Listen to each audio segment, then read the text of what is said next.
Sometimes life's greatest gifts come wrapped in the most unexpected moments, when loneliness becomes so deep that even strangers feel like answered prayers.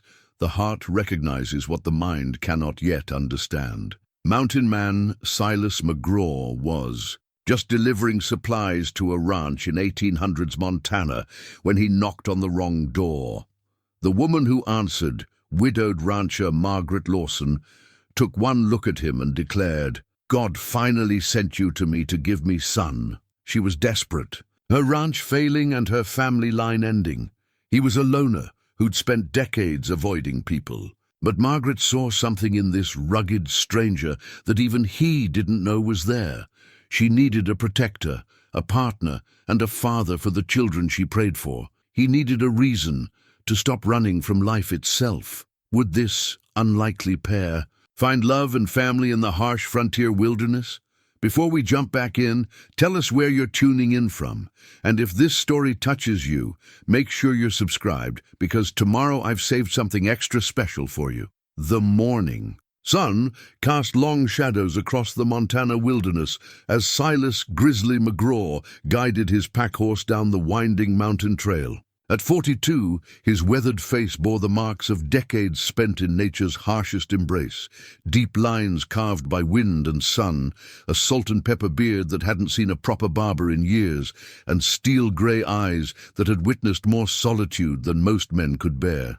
His broad shoulders carried not just the weight of his supplies, but the accumulated burden of a life deliberately lived apart from civilization. The worn leather satchel bouncing against his horse's flank contained medicine, salt, coffee, and ammunition, staples for whoever had sent word through the mountain grapevine that they needed provisions. Silas didn't ask questions about his customers.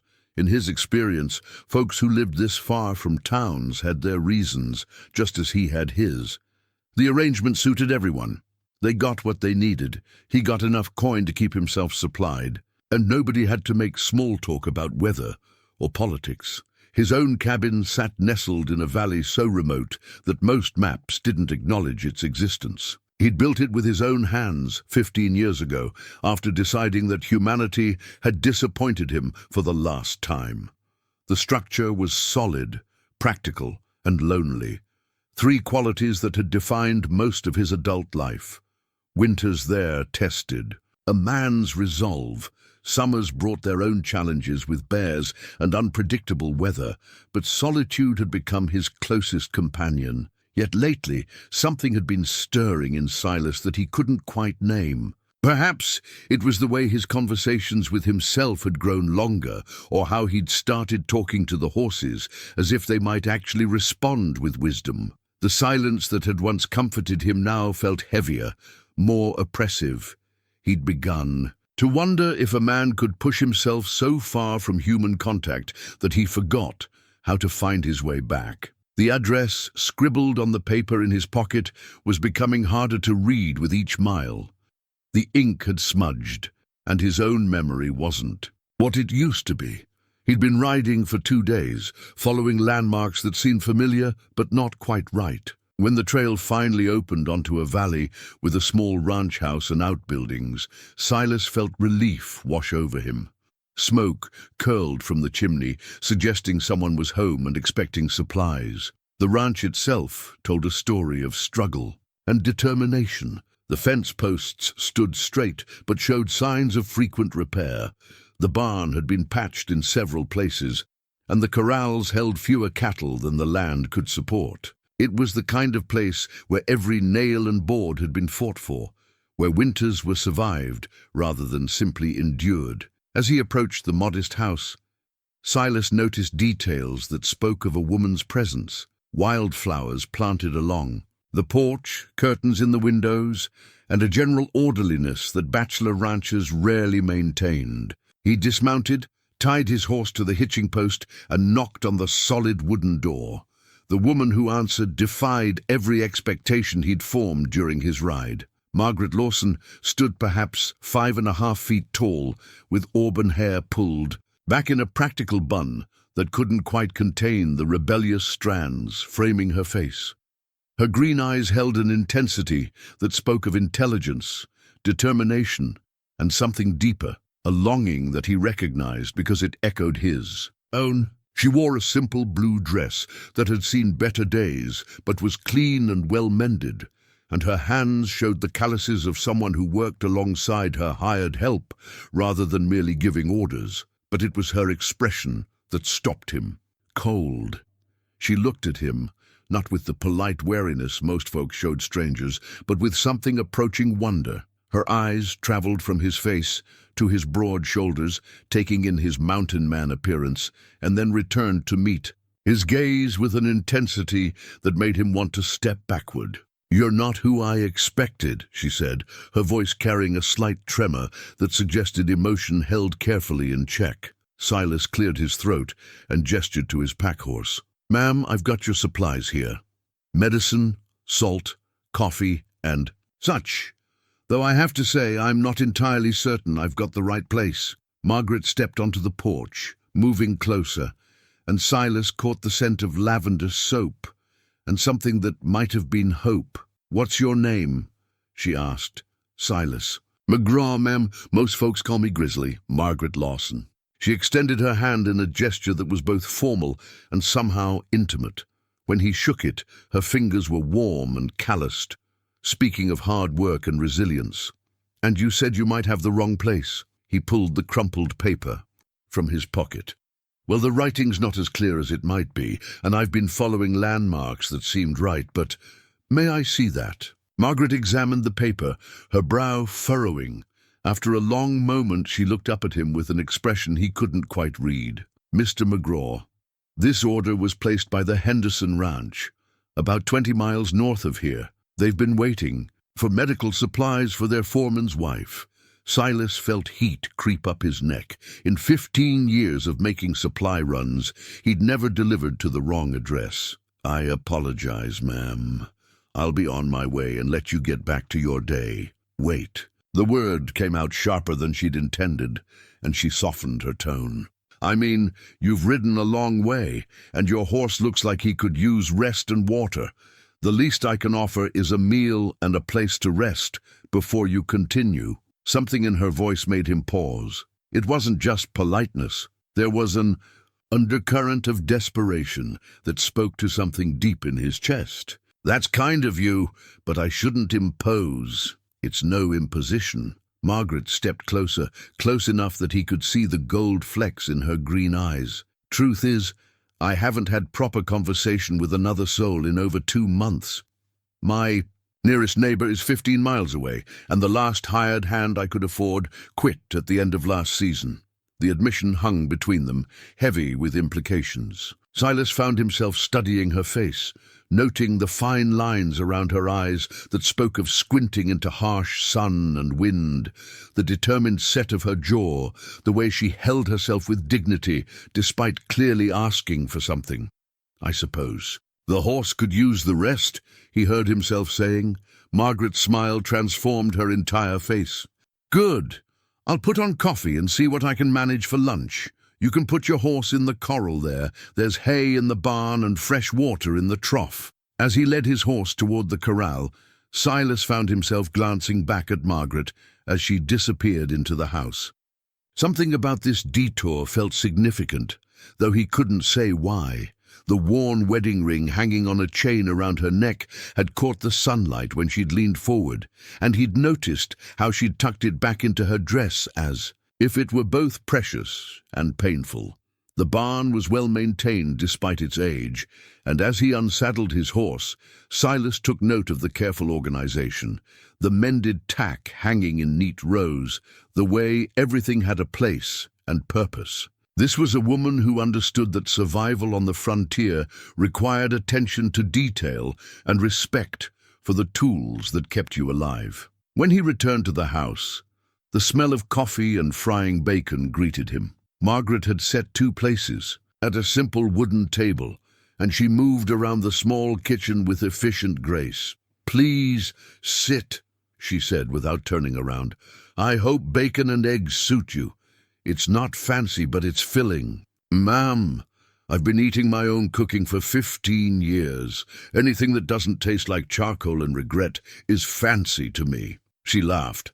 a sound that seemed to surprise her as much as it did him. "Well then, you're in for a treat." As they sat across from each other, sharing the first real meal either had enjoyed with company in longer than they cared to admit, Silas began to understand that his wrong turn might have been more right than he'd ever imagined. The meal stretched longer than either had intended. Margaret poured second cups of coffee, then thirds, as if the simple act of conversation had become as nourishing as the food. Silas found himself talking about things he hadn't spoken of in years, the changing patterns of wildlife in the mountains, the way certain weather signs had shifted over the decades, small observations that accumulated meaning only when shared with someone who understood the rhythm of frontier life. "You have a gift for reading the land," Margaret said, her hands wrapped around her coffee cup, as if drawing warmth from more than just the ceramic. "That's rare these days. Most folks want to impose their will on nature rather than work with it." "Nature's got its own schedule," Silas replied. "A man can either learn to dance to its music or spend his life fighting a partner who's stronger than he is." Margaret studied his face with an intensity that made him shift in his chair. "How long have you been alone up there?" The question struck deeper than he'd expected. 15 years, give or take. Long enough to forget why I thought it was a good idea in the first place." "And what made you think it was a good idea?" Silas stared into his coffee, seeing memories he'd spent years trying to bury. "Sometimes a man reaches a point where he's disappointed enough people that he figures the kindest thing he can do is remove himself from the equation. And now I'm not so sure isolation is the virtue I convinced myself it was." Margaret leaned forward, her voice dropping to something just above a whisper. "Mr. McGraw, Silas, can I show you something?" She disappeared into what appeared to be a bedroom and returned with a leather folder, the kind used to hold important papers. Her hands trembled slightly as she placed it on the table between them. "These are the deed papers to this ranch," she said, opening the folder to reveal official documents with red wax seals and carefully scripted legal language. 512 acres that my late husband Thomas and I built from nothing. We came here 8 years ago with 2 horses, a wagon full of hope, and enough stubbornness to make it work." Silas could see the pride in her voice, but underneath it ran a current of something else. Fear, perhaps, or desperation barely held in check. "It's good land," he said, unsure where the conversation was leading. "It is, or it was." Margaret's finger traced the property boundaries marked on one of the documents. "Thomas died 3 years ago. Pneumonia took him during one of the worst winters we'd seen. I've been trying to keep this place running ever since, but—" She stopped, gathering herself. "I'm failing, Silas. I'm losing everything we built." The admission hung in the air between them like smoke from a dying fire. Silas saw how much it cost her to speak those words, how her pride had to be wrestled into submission before she could voice the truth. "What kind of trouble are you facing?" Margaret pulled out another paper, this one with different handwriting and a more recent date. "This is a notice from the Territorial Bank. I owe $800 in back payments. I have until the end of November to pay, or they'll foreclose. That's 6 weeks from now. $800 is a considerable sum." "It is, and that's not the worst of it." She reached for another document. "I should have cattle enough to make that payment, but I've lost nearly 40 head over the past year, rustlers most likely, though I can't prove it. They take them at night, small numbers at a time, not enough to make it worth the sheriff's time to investigate." Silas felt a familiar tightness in his chest, the same feeling he'd gotten years ago when he'd realized he was in deeper trouble than he could handle alone. "Have you seen sign of who's taking them?" Tracks leading north toward the Badlands. "Always the same pattern. They take 4 or 5 head, drive them through the creek to hide their trail, and by morning they're gone without a trace. And you're here alone, completely alone." The words came out flat, matter-of-fact, but Silas heard the weight they carried. "I can't afford hired help anymore. Can't afford ammunition to go after the rustlers. Can barely afford to keep myself in bed while I watch everything Thomas and I worked for slip away." Silas pushed back from the table, his mind working through the implications. A woman alone on a failing ranch, facing organized cattle thieves and financial ruin. It was a situation that would challenge even experienced ranchers with resources and manpower. "There's something else," Margaret said quietly. "Something I need to tell you about why I asked you to stay." She stood and walked to the window that looked out over the valley. When she spoke, her voice carried a quality he hadn't heard before. Something that sounded almost like reverence. "This morning before you arrived, I was praying, not just regular Sunday prayers, but the kind of desperate conversation you have with the Almighty when you're at the absolute end of your rope. I was asking for help, for some sign that I shouldn't just give up and let the bank take everything." She turned to face him, and Silas saw tears gathering in her eyes. "Then I heard hoofbeats. I looked out this window and saw you riding down the trail, and something inside me just knew. It wasn't logical or reasonable, but I knew as surely as I know my own name that you were an answer to that prayer." Silas felt something shift in his chest, a loosening of bonds he'd wrapped around his heart years ago. "Ma'am, I think you might be giving me more credit than I deserve." "Am I?" Margaret walked back to the table and sat down across from him. "You said yourself that you've been questioning whether isolation is as virtuous as you thought. You've been alone for 15 years, and I've been alone for 3. We're both smart enough to know that some things are easier with 2 people than with 1. What are you suggesting?" Margaret reached across the table and placed her hand over his. Her touch was warm, calloused from work and steady, despite the tremor in her voice. "I'm suggesting that maybe we found each other for a reason. Maybe your wrong turn wasn't wrong at all, but exactly where you needed to be." Silas looked down at her hand covering his, then back up to meet her eyes. "Margaret, I'm not sure I'm the kind of man you need. I've spent so long away from people that I'm not even sure I remember how to be around them. What I need," she said, her voice growing stronger, "is someone who knows how to survive. Someone who understands that life out here isn't about pretty words or romantic gestures. It's about getting up every morning and doing what needs to be done, whether you feel like it or not." She squeezed his hand gently. "I need someone who can look at cattle thieves and see them for what they are, a problem that can be solved. I need someone who knows the difference between a storm that'll blow over and one that'll tear the roof off. I need a partner, Silas, not just for the work, but for everything that comes after." The directness of her words hit him like a physical blow. In all his years of solitude, he'd never allowed himself to imagine that someone might need him, not despite his rough edges and unconventional life, but because of them. "You don't even know me," he said. "I know enough. I know you treat your animals well. I know you're honest enough to admit when you're lost. I know you stayed for dinner with a strange woman because you recognized loneliness when you saw it." Margaret's voice dropped to almost a whisper. "And I know that for the first time in 3 years, I don't feel like I'm facing the future alone." Silas stood and walked to the window, looking out at the land she was fighting to keep.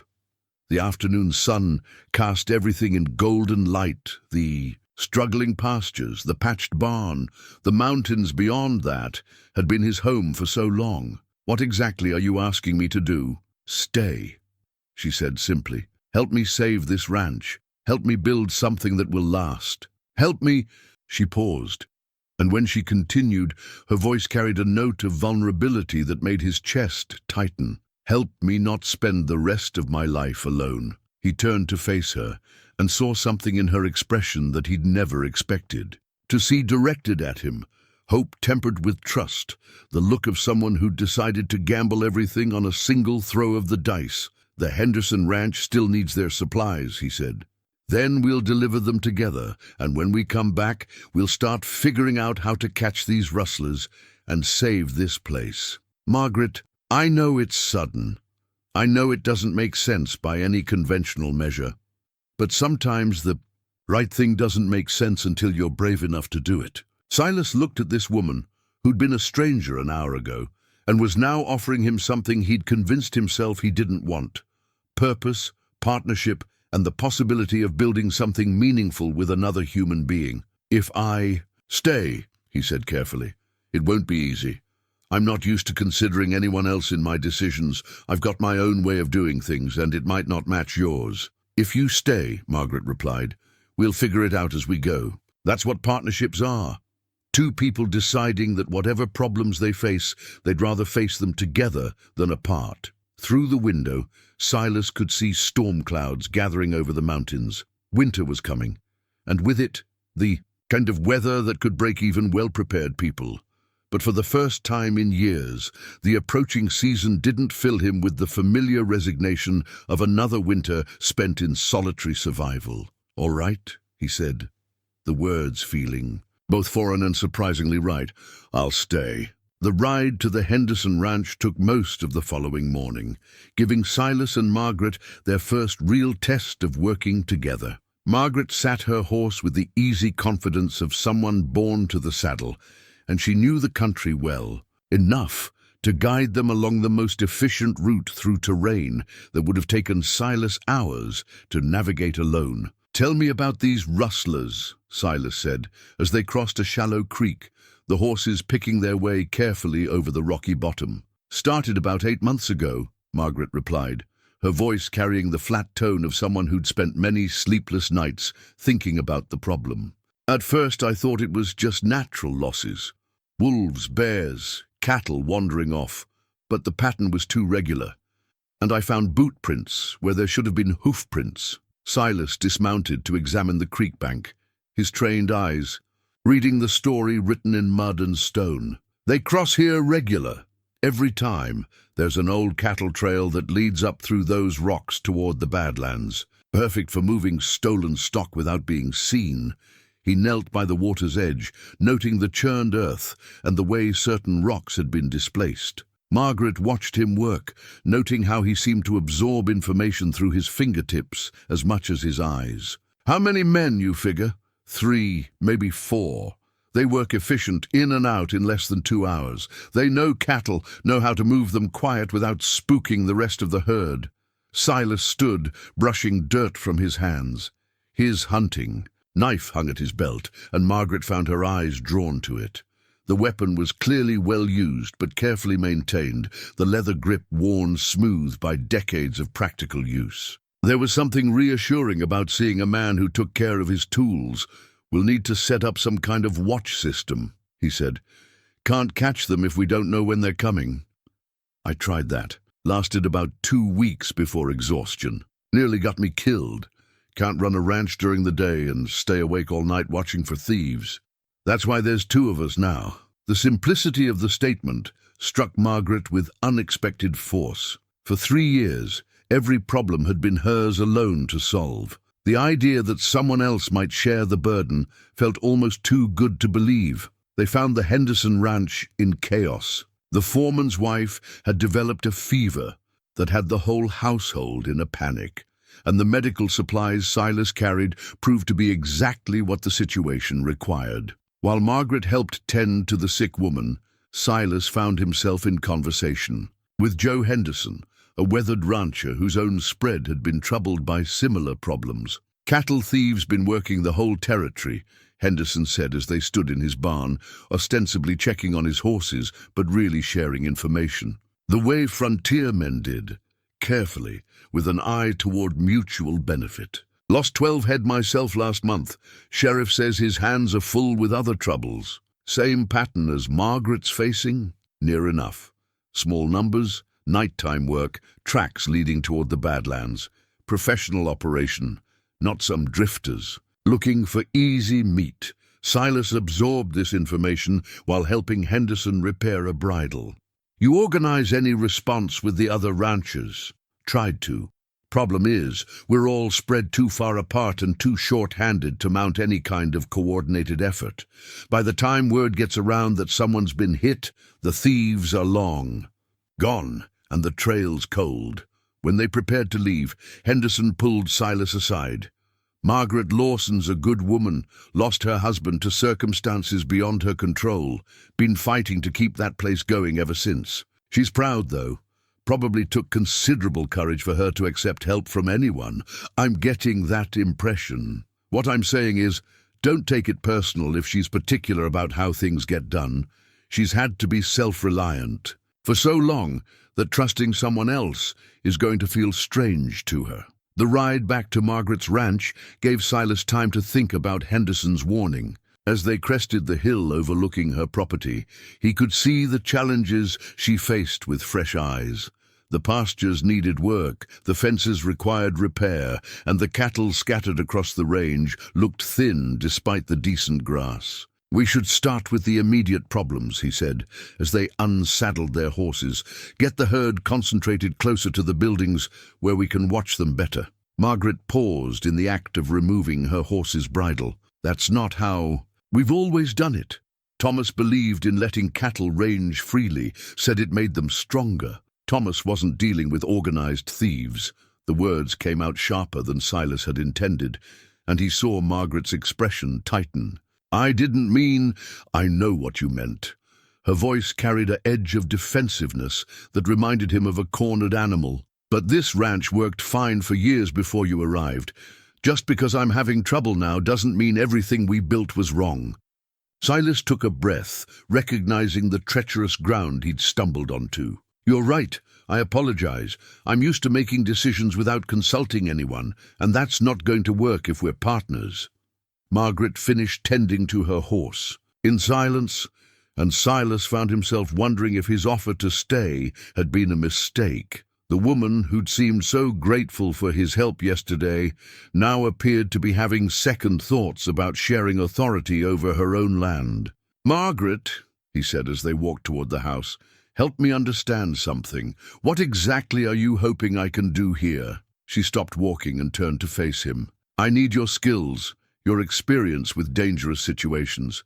But this is still my ranch, my home. I can't have someone come in and change everything my husband and I built without at least discussing it with me first." "Fair enough. But you also can't have someone stay on to help and then get defensive every time they suggest a different approach." They stood facing each other in the gathering dusk, and Silas realized this was probably the moment that would determine whether their partnership had any chance of success. "You're right," Margaret said finally.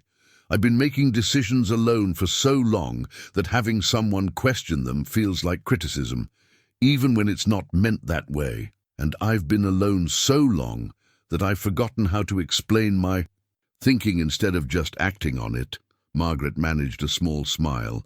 "We're quite a pair, aren't we? Two people who've forgotten how to work with others trying to figure out how to save a ranch. Maybe that's not such a bad thing. We both know what we're risking."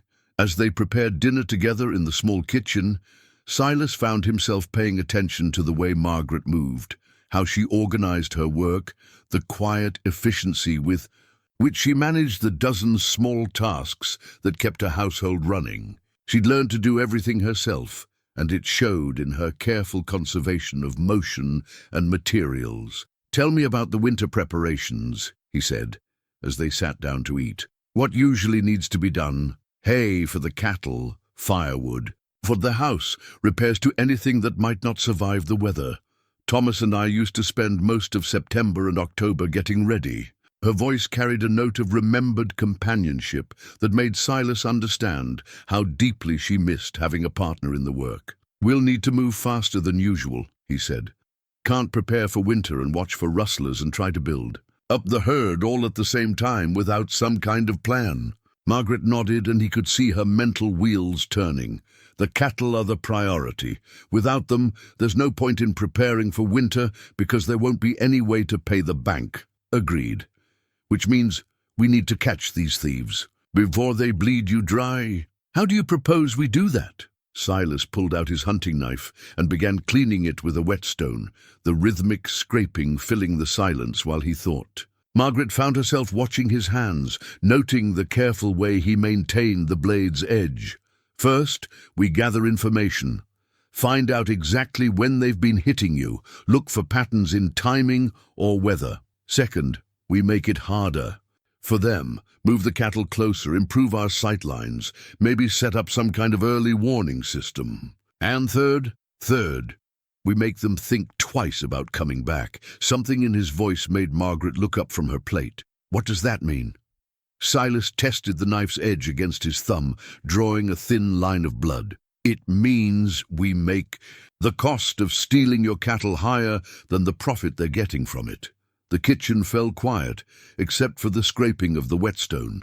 Margaret realized she was seeing a different side of this man. Not just the solitary mountain dweller who'd knocked on her door by mistake, but someone who'd survived 15 years in dangerous country by being prepared to meet violence with violence when necessary. "Have you ever killed anyone?" she asked quietly. Silas stopped sharpening the knife and looked at her directly. "Yes, recently. Not in the past 5 years. But the men who've been taking your cattle aren't going to be discouraged by harsh language and stern looks. They're stealing from a woman alone because they think there won't be any consequences. And now there will be? Now there will be." Margaret studied his face in the lamplight, seeing something there that was both reassuring and unsettling. This man, who'd seemed so gentle during their conversations, was clearly capable of considerable hardness when circumstances required it. "I don't want to become the kind of person who solves problems by hurting people," she said. "You won't be. I will." The distinction hung in the air between them. Margaret understood that he was offering to bear the moral weight of whatever actions might be necessary to protect her ranch, but she also realized that accepting such an offer would change the nature of their partnership in ways she wasn't sure she was ready for. "Let's hope it doesn't come to that," she said finally. "Let's prepare for it anyway." 3 days into their partnership, Margaret and Silas had settled into a routine that felt surprisingly natural. She handled the morning chores while he scouted the property, looking for signs of the rustlers and identifying the best places to concentrate their defensive efforts. Afternoons were spent working together on the immediate repairs the ranch required: fence mending, barn maintenance, and the endless task of moving cattle to more secure pastures. It was during one of these afternoon work sessions that Margaret brought out her most treasured possession. They'd been discussing the family history of the ranch when she disappeared into the house and returned carrying a leather-bound Bible, its pages worn soft from years of handling. "This belonged to my grandmother," she said, setting it carefully on the wooden crate they were using as a makeshift table while they repaired bridles. "She carried it from Ohio when the family first moved west. My mother inherited it, then passed it to me when I married Thomas." Silas looked at the book but didn't touch it, recognizing something sacred when he saw it. "Your family's been moving west for a while then. 3 generations, each one pushing a little farther into unsettled country, looking for land where they could build something lasting." Margaret opened the Bible to a page where family records had been carefully inscribed in different hands over the decades. Names, birth dates, death dates, the whole story of who we were and where we came from. Her finger traced the most recent entries: her marriage to Thomas, his death 3 years later, and then blank space where future generations should have been recorded. "This is why I can't just let the bank take the ranch," she said quietly. "It's not just about the land or the cattle. It's about continuing something that 3 generations of my family worked to build." Silas found himself thinking about his own family, the parents and siblings he'd left behind when he'd chosen isolation over community. He'd been so focused on protecting himself from further disappointment that he'd never considered what it might mean to build something designed to outlast his own lifetime. "You mentioned wanting children," he said carefully. Margaret's cheeks colored slightly, but she didn't look away. "I want a family. I want children who'll grow up knowing this. Land, who'll carry on what we've started here. I want my name written in this Bible, not as the last entry, but as the beginning of a new chapter." The directness of her words made Silas's chest tighten. He'd spent so many years convincing himself that solitude was preferable to the complications of human relationships that he'd forgotten what it felt like to be wanted, not just for what he could do, but for who he could become. "That's a considerable responsibility to place on a man you've known for less than a week," he said. "Is it? We've worked together every day since you arrived. I've seen how you treat animals, how you approach problems, how you keep your word. Even when circumstances change, I've seen you be gentle when gentleness was called for, and hard when hardness was required." Margaret closed the Bible and held it in her lap. "What more do I need to know? You might want to know why I spent 15 years alone in the mountains." Margaret studied his face, noting the way his expression had closed off slightly. "Only if you want to tell me. We've all got reasons for the choices we've made. What matters is what we choose to do going forward." Before Silas could respond, they were interrupted by the sound of approaching hoofbeats. Both reached for weapons, Margaret for the rifle leaning against the barn wall, Silas for the knife at his belt. But they relaxed when they recognized their visitor. Samuel Crawford was Margaret's nearest neighbor, a man in his 60s whose own ranch lay 15 miles to the south. He rode with the careful posture of someone whose back had been broken by too many years of hard work, and his face bore the perpetual squint of a man who'd spent his life looking across vast distances. "Margaret," he called as he approached, tipping his hat politely before turning his attention to Silas. "And you'd be the mountain man I've been hearing about." Silas McGraw. He stepped forward to shake Crawford's hand, noting the firm grip and the way the older man's eyes assessed him with the careful attention of someone evaluating potential trouble. "Sam Crawford. I run cattle south of here when the rustlers don't. Run them for me. You've had trouble too? Lost 6 head last week. Same pattern Margaret's been dealing with. Nighttime work, professional job, tracks leading north toward the Badlands." Crawford dismounted and accepted Margaret's offer of coffee. "I've been talking to other ranchers in the area. This isn't random. Someone's organizing these raids." As they sat in the shade of the barn, Crawford shared information that painted a troubling picture. The cattle thefts had been increasing in frequency and sophistication over the past several months, hitting ranches across a 50-mile radius, but always following the same general pattern. "They're not just stealing cattle," Crawford said. "They're systematically weakening every ranch in the territory. Keep this up long enough, and they'll be able to buy up the land for pennies when the banks foreclose." Silas felt pieces of a larger puzzle clicking into place. "You think someone's trying to consolidate ownership of the whole area?" "I think someone's smart enough to know that if you can't beat the competition, you bankrupt them instead." Margaret set down her coffee cup with enough force to make it ring against the saucer. "Then we need to stop them." Easier said than done.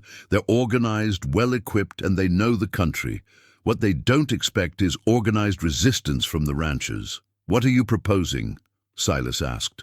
Crawford pulled a folded paper from his shirt pocket. "I've been talking to everyone who's been hit. There's 12 ranches total, and we're all facing the same problem. I'm proposing we stop trying to defend ourselves individually and start working together." The plan Crawford outlined was simple in concept, but complex in execution. The ranchers would coordinate their defensive efforts, sharing information about raids and organizing mutual assistance when attacks occurred. More importantly, they would pool their resources to hire professional help, men with the skills and equipment necessary to track down the rustlers and recover the stolen cattle. "Problem is, most of us are too close to bankruptcy to contribute much cash," Crawford admitted. "But we might be able to offer something else." He looked directly at Silas. "Margaret tells me you've got considerable experience with dangerous situations. We could use someone with your skills to coordinate our efforts." Silas found himself in the unexpected position of being offered leadership of something larger than he'd ever wanted to be responsible for. The idea of coordinating the defense of 12 ranches and the families who depended on them was daunting, but it also appealed to something in him that had been dormant for years, the desire to be part of something meaningful. "I'd need to know more about the opposition," he said. "How many men, what kind of equipment, where they're based. That's the first order of business. We need intelligence before we can plan any kind of response." Margaret had been listening to the conversation with growing excitement. This could work. If we can present a united front instead of a series of isolated targets, we might actually have a chance. "It's dangerous," Silas warned. Once we start fighting back organized, they'll escalate too. Could get people killed. People are already being killed, Crawford replied grimly. Maybe not with bullets, but when you destroy someone's livelihood, you're destroying their life just as surely. At least this way we're fighting back.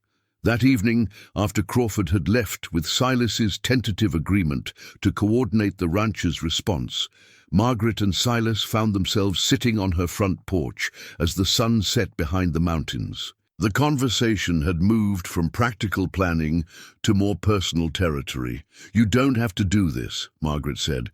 "Coordinating 12 ranches worth of defense isn't what you signed up for when you agreed to help me save this place." "Maybe not, but it's what the situation requires. It's also dangerous." Crawford was right about that.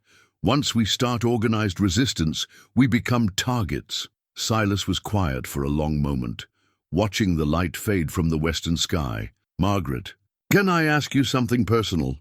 "Of course. When you look at me, what do you see?"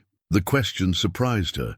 "I see a man who's spent too many years alone, but is remembering what it feels like to be part of something larger than himself. I see someone who's careful and thoughtful, but not afraid to act when action is required.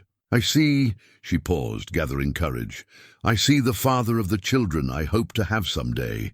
The words hung between them in the evening air. Silas felt something shift inside his chest, a loosening of the tight control he'd maintained over his emotions for so many years. "When I look in the mirror," he said quietly, "I see someone who's spent 15 years running from responsibility because he was afraid of failing people who depended on him.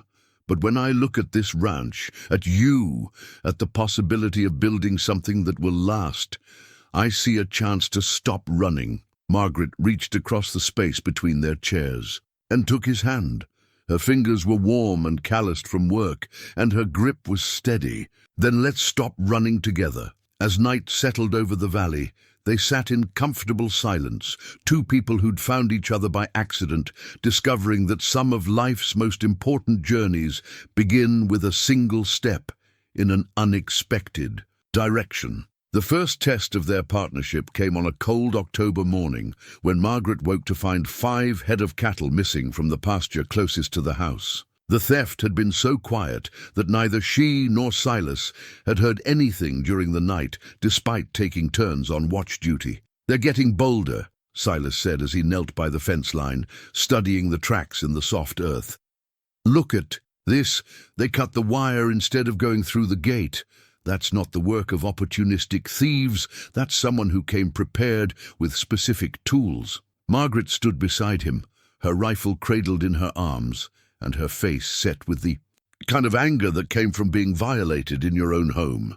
5 head represents nearly 2 weeks' worth of feed money. At this rate, we'll be bankrupt before the bank even gets around to foreclosing. Silas stood and brushed dirt from his hands, his mind already working through the implications. "They're testing our response time. Want to see how long it takes us to discover the theft and what we do about it. What do we do about it? We follow the trail, and we find out where they're taking your cattle." The tracks led north through the creek, crossing, just as Margaret had described, but this time Silas had the advantage of examining them while they were still fresh. He could see details that told a story, the way the stolen cattle had been driven at a controlled pace rather than rushed, the boot prints that showed at least 3 men working together, the horse tracks that suggested well-trained mounts rather than the kind of rough stock most rustlers would use. "Professional operation," he confirmed, as they followed the trail through increasingly difficult terrain. "These aren't desperate men stealing cattle to eat. This is organized crime with backing and planning." The trail led them through a maze of rocky canyons and narrow passages that would have been nearly impossible to navigate without local knowledge. After 3 hours of careful tracking, they found themselves looking down into a hidden valley, where perhaps 40 head of cattle grazed peacefully, watched over by 2 armed men. "There's our herd," Margaret whispered, pointing to a group of animals that bore her distinctive brand. Silas studied the setup with the trained eye of someone who'd spent years evaluating dangerous situations. The hidden valley was well chosen.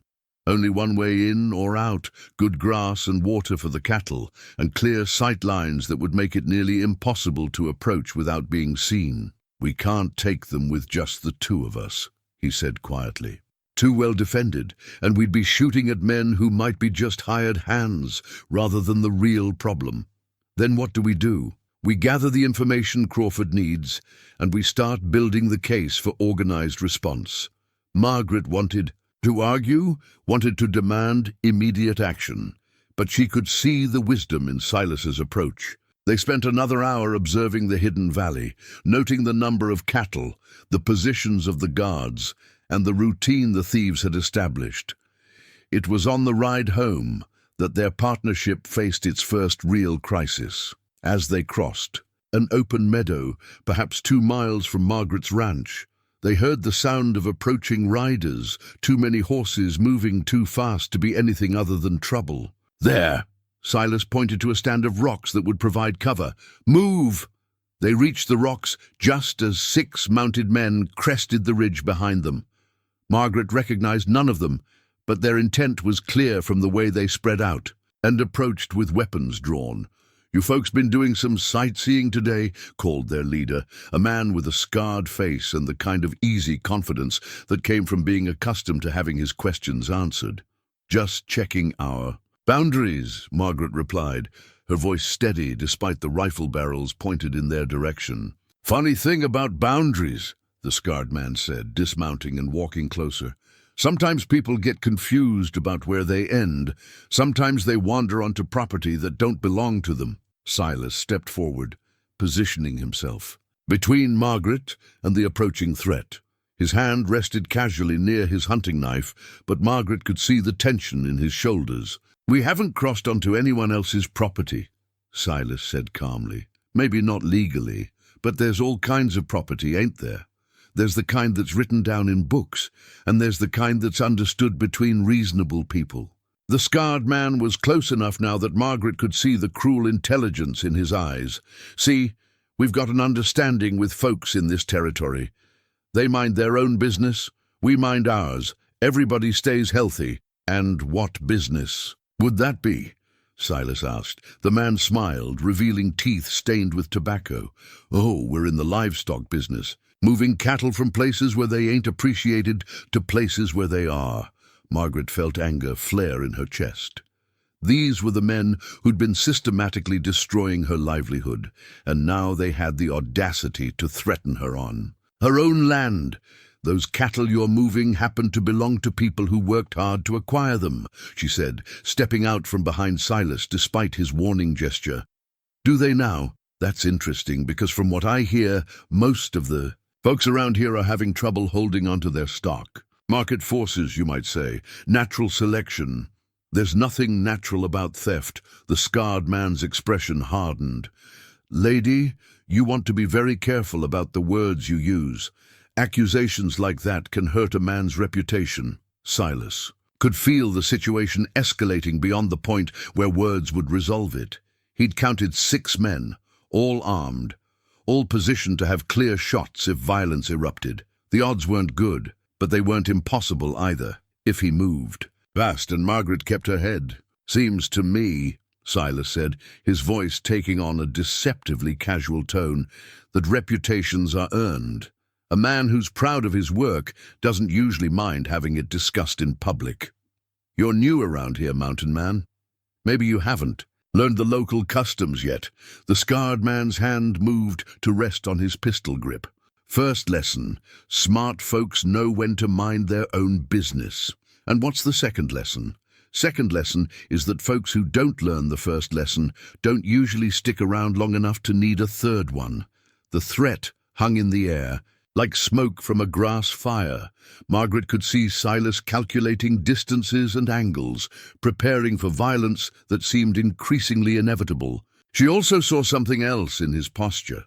Not fear, but the kind of focused calm that comes from having survived similar situations before. "Well," Silas said, his hand moving almost imperceptibly closer to his knife, "I appreciate the education. But I've got to tell you, I've never been much good at minding my own business when that business involves protecting people I care about." The scarred man's eyes narrowed. "Is that a fact?" "It is. And here's another fact. I've been living alone, in dangerous country for 15 years, which means I'm either very lucky or very good at staying alive when people try to prevent it. We'll see about that." The moment stretched taut as a bowstring. Margaret could hear her own heartbeat, could feel the weight of the rifle in her hands, could sense the violence that was about to erupt around them. Then, unexpectedly, the scarred man stepped back and signaled to his companions. "This has been educational," he said, swinging back onto his horse. "But we've got business to attend to elsewhere. You folks enjoy the rest of your ride." As the 6 men rode away, Margaret felt her knees go weak with relief. But Silas remained tense, watching until the riders disappeared completely behind the ridge. "Why did they leave?" she asked. "Because they got what they came for. They wanted to deliver a message, and they wanted to see how we'd respond to pressure." "What message?" Silas turned to look at her, and she saw something in his expression that was both protective and grim. "That they know who we are, where we live, and what we've been doing. That was a warning, Margaret. Next time, it won't be." The ride back to the ranch passed in tense silence. Margaret found herself looking over her shoulder every few minutes, half expecting to see the 6 riders following them. But more unsettling than the immediate threat was the realization of what they were truly up against. "They're not just cattle thieves," she said, as they unsaddled their horses in the barn. "No, they're not. They're part of something bigger, something organized enough to have lookouts and intelligence networks. They knew we'd been to that hidden valley before we even made it halfway home." Margaret sat down heavily on a hay bale, the full weight of their situation pressing down on her. "How do we fight something like that?" Silas leaned against the barn wall, his mind working through possibilities. "Same way you fight any organized operation. You organize a better one." That evening, as they sat at Margaret's kitchen table planning their next moves, she pulled out a small wooden box that had been sitting on her mantelpiece. Inside, wrapped in soft cloth, was a hand-carved wooden cross that her husband had made during the early days of their marriage. "Thomas carved this our first winter here," she said, holding the cross in her palm, where it seemed to catch and reflect the lamplight. "We were snowed in for 3 weeks, and he said he wanted to make something that would remind us that we weren't alone, even when it felt like we were the only people left in the world." Silas looked at the cross, noting the careful workmanship and the way years of handling had worn the wood smooth in places. He was a skilled craftsman. He was. But more than that, he understood that sometimes faith is the only thing that gets you through the dark times. Margaret held the cross out to him. "I want you to have this. Margaret, I can't take something that meant so much to you and Thomas. You're not taking it. I'm giving it to you, and it means something different now than it did when Thomas made it." She pressed the cross into his palm, closing his fingers around it. Then it was about not being alone in the wilderness. Now it's about not being alone in the fight. Silas felt the smooth wood warm under his touch, and something in his chest loosened another notch. "I'm not much of a religious man." Neither was Thomas when he carved that, but sometimes faith isn't about religion. Sometimes it's just about believing that things happen for a reason, and that we have the strength to face whatever comes next. As Silas slipped the wooden cross into his shirt pocket, he realized that Margaret was offering him more than just a token of her late husband's craftsmanship. She was offering him a place in the legacy she was trying to build, a role in the story she was writing with her life. "Thank you," he said, the words carrying more weight than such simple syllables usually bore. "Thank you for staying, for fighting. For this place, for me, for the future we might be able to build together." Outside, the October wind carried the first real bite of approaching winter. Inside Margaret's kitchen, warmed by lamplight and the growing certainty that they were stronger together than either had been alone, 2 people who'd found each other by accident continued planning for a battle that would determine not just the fate of a single ranch, but the kind of people they would become in the fighting of it. The meeting of the territorial ranchers took place in Samuel Crawford's barn on a grey November morning that promised the year's first snow. 12 men and 3 women had gathered, representing every ranch that had suffered losses to the organized cattle thieves. The faces around the rough wooden table told the story of a community under siege, weathered, worried, and worn thin by months of watching their livelihoods disappear, one stolen head at a time. Silas stood at the head of the table, feeling the weight of their expectations. These were people who'd spent their lives making hard decisions about survival on the frontier, and they'd chosen to put their trust in a man they barely knew because their situation had grown desperate enough to require desperate measures. "Before we talk about what we're going to do," he began, "let's make sure we all understand what we're facing." He laid out the information he and Margaret had gathered, the location of the hidden valley, the number of men involved, the sophisticated organization that suggested backing from someone with considerable resources. The faces around the table grew grimmer as the full scope of the operation became clear. "This isn't random crime," Crawford said when Silas finished. "Someone's systematically targeting every ranch in the territory.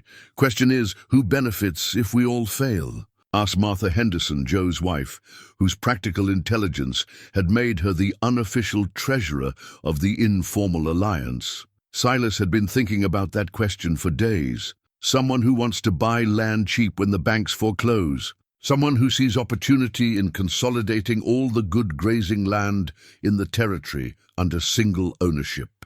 "That could be anyone with enough money and ambition," said Pete Morrison, whose ranch lay at the northern edge of the affected area. "Not anyone," Margaret said quietly. "It has to be someone with local knowledge, someone who knows which ranches are most vulnerable and when the best times to hit them would be." The implication hung heavy in the room. Everyone understood that the kind of intelligence the thieves possessed could only come from someone with connections to the community itself. "Are we talking about someone we know?" asked Crawford. "We're in talking about someone who knows us," Silas replied carefully. "Whether that's someone we'd recognize is another question entirely." They spent the morning working through the practical details of coordinated defense. The ranches would organize a communication network using mirror signals and horseback messengers. Each ranch would contribute men and resources according to their ability. Most importantly, they would stop trying to handle the problem individually and start working as a unified force. "The immediate goal is to make rustling unprofitable," Silas explained. "Right now, they can hit any ranch with near certainty of success and minimal risk. We change that equation, and we change their entire operation." But it was Margaret who voiced the question everyone was thinking. What happens when they escalate? When they realize we're organized and decide to fight back harder? "Then we find out what we're really made of," Silas said simply. The afternoon brought their first test. Margaret and Silas were repairing fence line on the eastern boundary of her property when they saw smoke rising from the direction of the Morrison Ranch. The mirror signal that followed confirmed their fears. Raiders in force, more than the Morrisons could handle alone. "This is it," Margaret said as they saddled their horses. "Our first chance to see if this alliance is going to work." The ride to Morrison's ranch took them through terrain that Silas had been studying for weeks, identifying the best routes for rapid response to exactly this kind of situation. They arrived to find 5 other ranchers already there, having responded to the same signal. Pete Morrison met them at the edge of his property, his face grim. "They hit the south pasture," he reported. "Took maybe 15 head, but they also burned the line shack and killed 2 horses that couldn't get out of the corral in time." "Escalation," Silas said grimly. "They're sending a message about what happens when we organize resistance. What's our response?" Silas looked around at the assembled ranchers, men and women who'd dropped everything to ride to their neighbor's aid, armed and ready for whatever came next. For the first time since arriving in the territory, he felt something he hadn't experienced in years, the strength that comes from being part of something larger than yourself. We track them, he said, all of us. We find out where they went, and we make sure they understand that attacking one of us means fighting all of us. The trail led north through familiar country, but this time the thieves had made no effort to hide their passage. The message was clear. They weren't running from a fight, they were inviting one. Could be a trap, Crawford warned as they followed the obvious trail through increasingly difficult terrain. Probably is, Silas agreed. But sometimes you have to walk into a trap to spring it on your own terms. They found the rustlers in the same hidden valley where Silas and Margaret had discovered the stolen cattle weeks earlier. But the situation had changed dramatically. Instead of 2 guards watching over 40 head of cattle, there were perhaps 20 armed men positioned defensively around the valley's single entrance. "They've been reinforcing," Margaret observed as they studied the scene from concealment. "This isn't the same small operation we saw before. No, it's not. Someone's committed serious resources to holding this position." The standoff that followed lasted 3 hours. The ranchers had the high ground and superior numbers, but the rustlers were well positioned and clearly prepared for a fight. It was Samuel Crawford who finally broke the impasse. "You men down there," he called, his voice carrying clearly across the valley. "You're on territorial land, holding stolen cattle. You've got one chance to ride out peacefully." The response came in the form of rifle fire that sent the ranchers scrambling for better cover. But Silas had expected as much, and he'd positioned his people accordingly. "Return fire," he called. "But aim high. We want to discourage, not massacre." The firefight that followed was brief but decisive. The rustlers had chosen their position well for defense against a frontal assault, but they hadn't prepared for coordinated fire from multiple directions. Within 20 minutes, white flags appeared. "In the valley! We're coming out," someone called. "Don't shoot." What followed was the kind of negotiation that only happened on the frontier, where formal law was often miles away and practical justice had to be worked out between reasonable people with guns. The leader of the rustlers turned out to be the same scarred man who'd confronted Silas and Margaret weeks earlier. His name was Jake Coulter, and he claimed to be working for someone he refused to identify. "You can keep your cattle," he said, as his men prepared to ride out under the watchful eyes of the assembled ranchers. "But this isn't over. We're just the hired help. The man who's paying us has bigger plans than you folks can imagine." "Then maybe it's time we met this man and discussed his plans directly," Silas replied. Coulter laughed, but there was no humor in it. "You'll meet him soon enough, mountain man. And when you do, you're going to wish you'd minded your own business." As the rustlers rode away, leaving behind nearly 60 head of stolen cattle and the satisfaction of the first clear victory the ranchers had achieved, Margaret found herself standing next to Silas at the valley's edge. "We did it," she said, hardly believing their success. "We won a battle," Silas corrected, but Coulter was right about one thing. This isn't over. That evening, as they drove the recovered cattle back to their rightful owners, Margaret pulled out the silver locket she'd been wearing since the day Silas first knocked on her door. Inside were small photographs of her parents, immigrants who'd believed that hard work and determination could build something lasting in the American West. "My father used to say that the frontier doesn't make people brave," she told Silas as they rode side by side in the gathering dusk. "It just reveals the courage that was already there." "And what do you think you've discovered about yourself today?" Margaret considered the question seriously. "I think I've discovered that I'm not nearly as alone as I thought I was, and that maybe the family I've been hoping for isn't just about children. Maybe it's about community, about people who'll stand with you when things get difficult. Is that enough?" She looked at him, noting the way the fading light caught the gray in his hair and the lines around his eyes that spoke of years spent squinting into harsh weather and harder circumstances. "It's a start," she said, "but I still want those children. Silas, I still want to fill the blank pages in my grandmother's Bible with the names of the next generation. And if this fight we're in makes that impossible, then we'll finish the fight first. and then we'll see about making babies." The directness of her words made Silas smile, the first genuine smile Margaret had seen from him since the day they'd met. It transformed his entire face, revealing the man he might have been if 15 years of solitude hadn't taught him to hold himself so carefully apart from the possibility of joy. "In that case," he said, reaching into his shirt pocket to touch the wooden cross she'd given him, "we'd better make sure we win." The wanted poster appeared on a fence post at the edge of town 3 days after the confrontation at the Hidden Valley. Margaret found it when she rode in to pick up supplies, and the blood drained from her face as she read the carefully printed words. "Wanted for murder. Silas McGraw, also known as Grizzly. $500 reward for information leading to capture. Armed.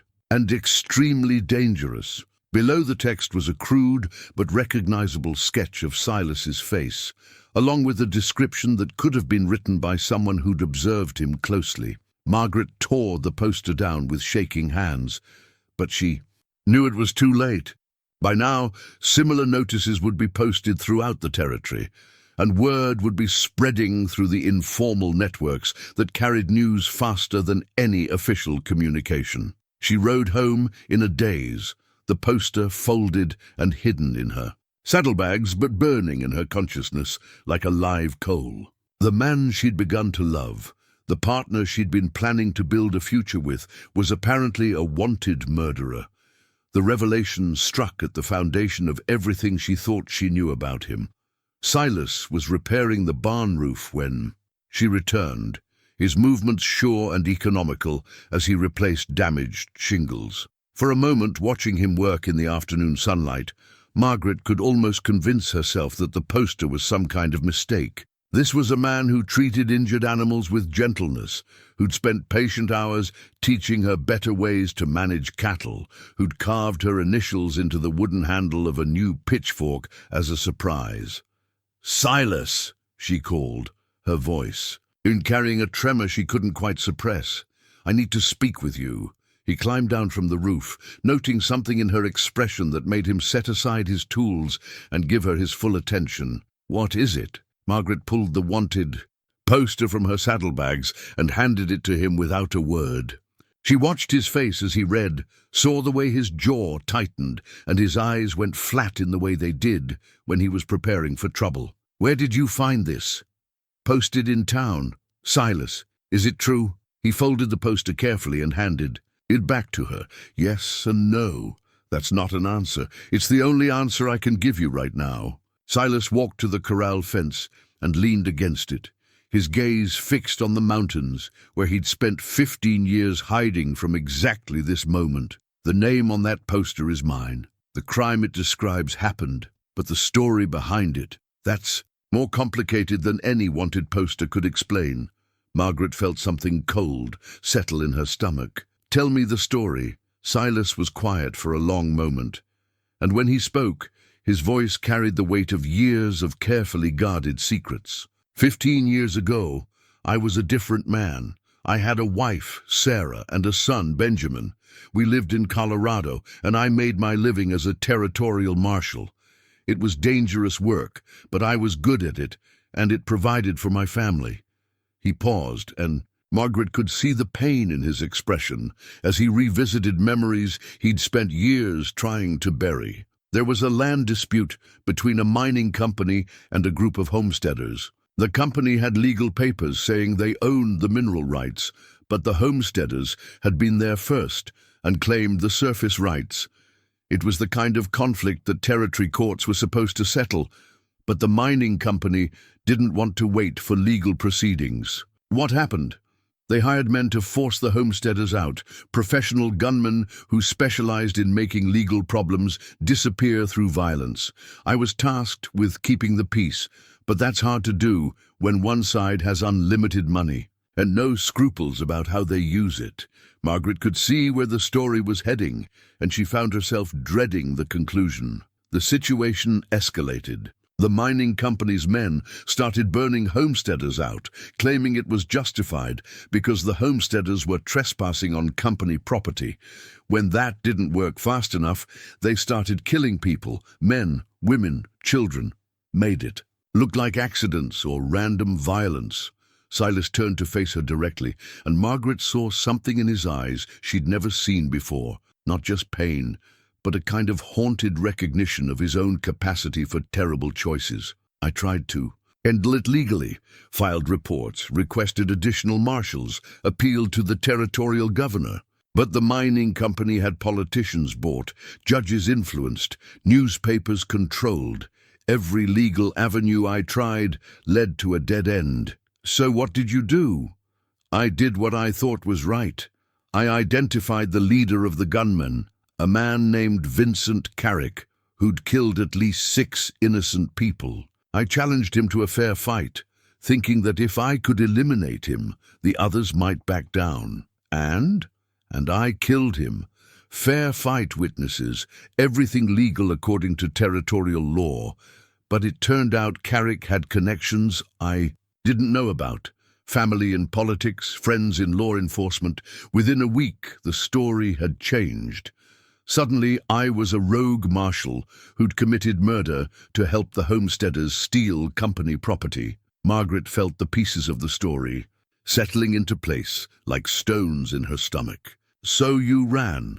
I ran, left Sarah and Benjamin, thinking I could clear my name and come back to them. But the longer I stayed away, the more the story grew and changed. By the time I realized I might never be able to prove my innocence, they'd both died in a cholera outbreak. The silence that followed was profound. Margaret understood now why Silas had spent 15 years alone in the mountains, why he'd been so reluctant to trust anyone or commit to anything that required him to stay in one place. "I'm sorry," she said, the words feeling inadequate for the magnitude of what he'd lost. "I told myself I was protecting them by staying away. But the truth is, I was protecting myself from having to face what I'd done. Not the killing, but the abandoning.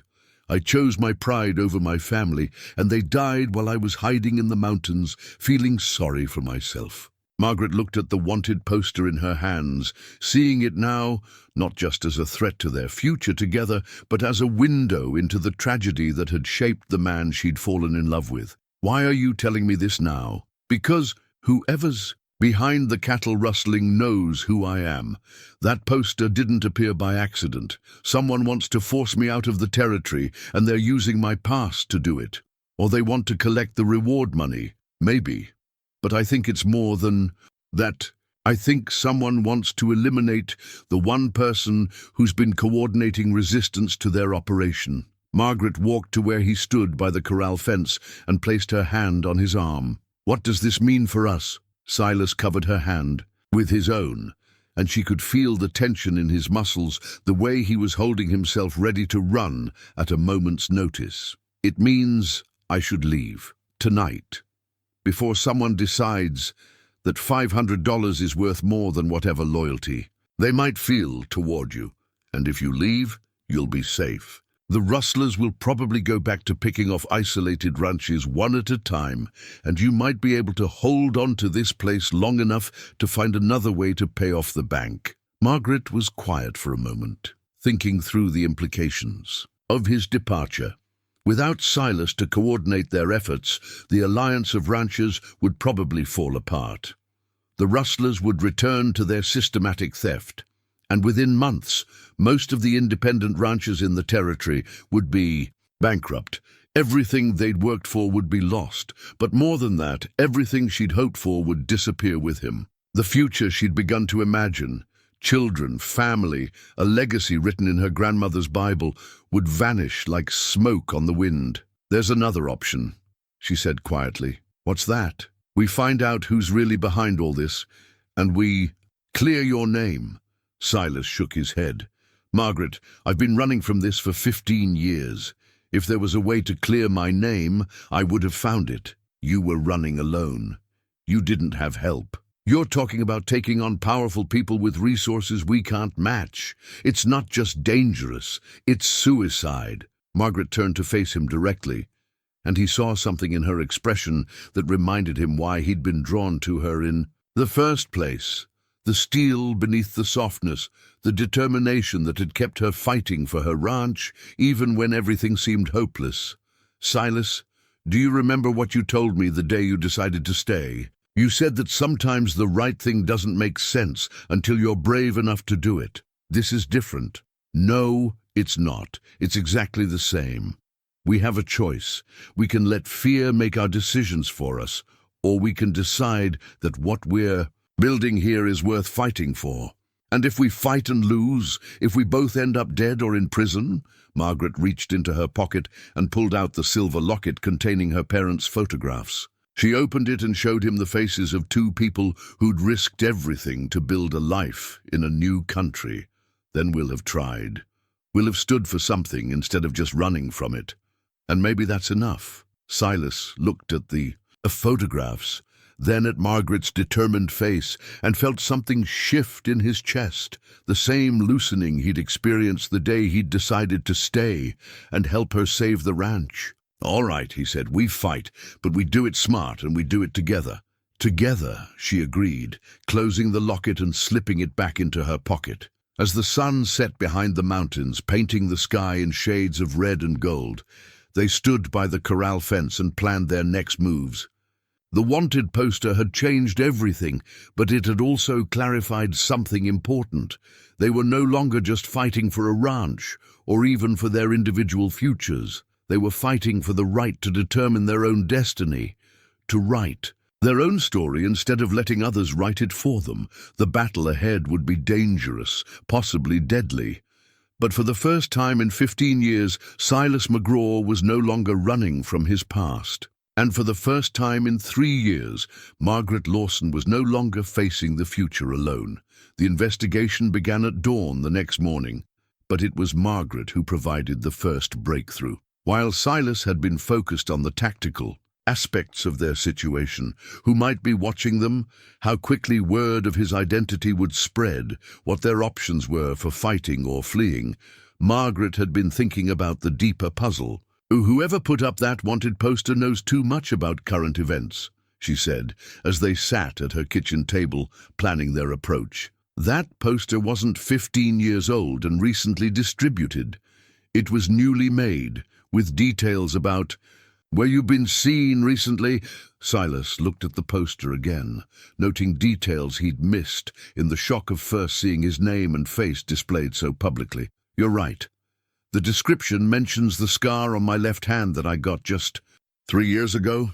Someone's been watching me, gathering current information, which means someone local is involved, someone who's seen you recently but also knows about your past. They spent the morning visiting with Samuel Crawford and the other ranchers who'd participated in the fight at the Hidden Valley, sharing the news about the wanted poster and trying to gauge reactions. Most of the responses were what they'd expected: surprise, concern, but ultimate loyalty to a man who'd helped them recover their stolen cattle. But it was Martha Henderson who noticed the detail that broke the case open. That's curious, she said, examining the poster. This was printed on quality paper with expensive ink. Most wanted posters are cheap affairs, run off quickly on whatever materials are available. This looks like it was produced by someone with access to professional printing equipment. How many printing operations are there in the territory? Margaret asked. Just 2. The newspaper office in town, and the land office that produces legal documents and survey maps. Silas felt pieces clicking into place. The land office. That would explain how someone got access to detailed information about property ownership, bank transactions, which ranchers were most vulnerable to economic pressure. And it would explain how they knew exactly which ranches to target for maximum impact on the local economy, Crawford added grimly. The picture that emerged from their investigation was more disturbing than any of them had imagined. The territorial land office wasn't just a government bureaucracy. It was a business that profited from land transactions, particularly the kind of distressed sales that occurred when ranchers defaulted on their loans. Someone in a position to access land records and legal documents could easily identify the most vulnerable properties and coordinate attacks designed to force those properties onto the market. "We need to get a look at the land office records," Silas said. "Find out who's been making inquiries about local property, who's positioning themselves to benefit when the foreclosures start." "How do we do that without alerting them that we know what they're up to?" Margaret had been thinking about that problem. "I have an idea, but you're not going to like it." Her plan was audacious in its simplicity.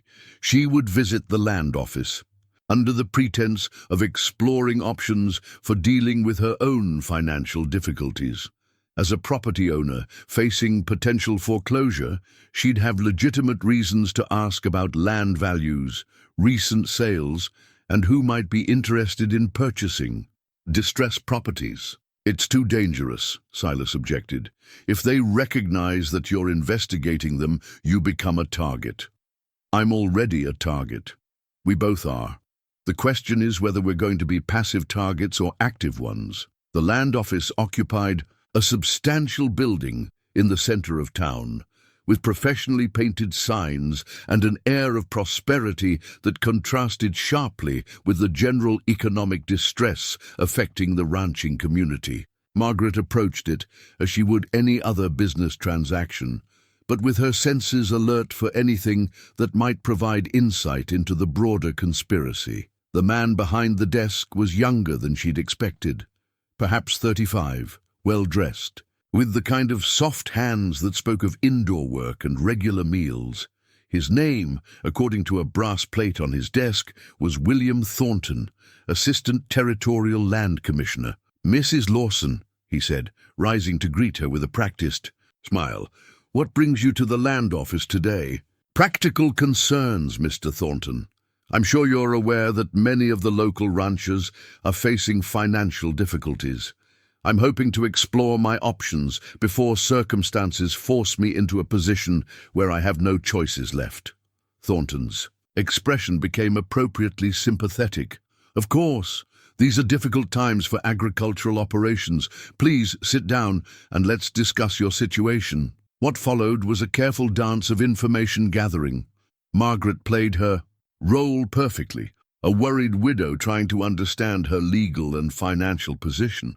But she also listened carefully to Thornton's responses, noting how well-informed he was about the specific difficulties facing each ranch in the territory. "I've heard that several properties have changed hands recently," she said casually. "I wonder if the market is as depressed as it appears, or if there are still buyers willing to pay fair prices for good land." "Well, that depends on your definition of fair," Thornton replied. "The cattle losses to rustling have certainly affected property values, but there are investors who understand that current difficulties are temporary and they're prepared to make purchases based on the long-term potential of the land. Investors? Anyone I might know? I'm sure you understand that I can't discuss specific clients, but there is a group that's been very active in acquiring distressed properties. They have the resources to purchase land immediately without waiting for bank financing or legal complications." Margaret felt her pulse quicken. "That sounds like exactly what I might need. Is there any way you could arrange an introduction?" Thornton hesitated, and in that hesitation, Margaret glimpsed something that looked like calculation rather than professional discretion. "Perhaps we could arrange something," he said finally. "But I should mention that these investors prefer to work quietly. They don't appreciate publicity or attention from other parties who might complicate their business arrangements." "Other parties? Oh, you know how it is. Sometimes there are people who don't understand legitimate business practices. People who might try to interfere with mutually beneficial transactions between willing parties." Margaret understood that she was being warned, but she also recognized an opportunity. "I appreciate discretion in business matters. When could such an introduction be arranged? Tomorrow evening, perhaps. There's a meeting planned at the old Carver place. You know it, the abandoned homestead about 10 miles north of town. 8 o'clock. As Margaret left the land office, she felt both triumph and terror. She'd learned more than she'd dared hope. But she'd also committed herself and Silas to a confrontation that could easily prove fatal. The ride home gave her time to think through what she'd discovered. Thornton's smooth answers and careful evasions had revealed more than he'd probably intended. There was indeed an organized conspiracy to acquire local ranch land, and it was operating through the territorial government itself. She found Silas, waiting for her in the barn, sharpening his hunting knife with the methodical precision that meant he was preparing for serious trouble. When she told him about the meeting at the abandoned Carver place, his expression went completely flat. "It's a trap," he said simply. "Of course it's a trap, but it's also our only chance to identify who's really behind this operation. Margaret, they're not inviting us to that meeting to negotiate a legitimate land purchase. They're luring us there to eliminate the two biggest threats to their operation. I know that. But what's our alternative? We can keep playing defense until they wear us down, or we can take the fight to them on our terms." Silas tested the knife's edge against his thumb, drawing a thin line of blood. "Our terms would involve not walking into an obvious ambush. Then we don't walk into it. We spring it on them instead." That evening, as they made their final preparations, Margaret brought out the most precious item in her possession, her mother's wedding dress, carefully preserved in cedar and lavender for the day when she might wear it at her own wedding. The dress was simple but beautifully made, with intricate lacework that spoke of hours of patient handiwork. "I've been saving this for the right moment," she said, holding the dress against herself as she stood before the mirror in her bedroom. "I always imagined I'd wear it when I married again, when I found someone worth building a future with." Silas looked at her reflection, seeing not just the woman he'd come to love, but the symbol of everything they were fighting for: tradition, continuity, the right to make their own choices about their own lives. "You will wear it," he said. "When this is over, when we've cleared my name and saved your ranch, you'll wear it at our wedding." Margaret turned to face him directly. "Is that a proposal?" "It's a promise. Win or lose tomorrow night, I'm done running from the possibility of happiness. If we survive this, I want to marry you. I want to help you fill those blank pages in your grandmother's Bible.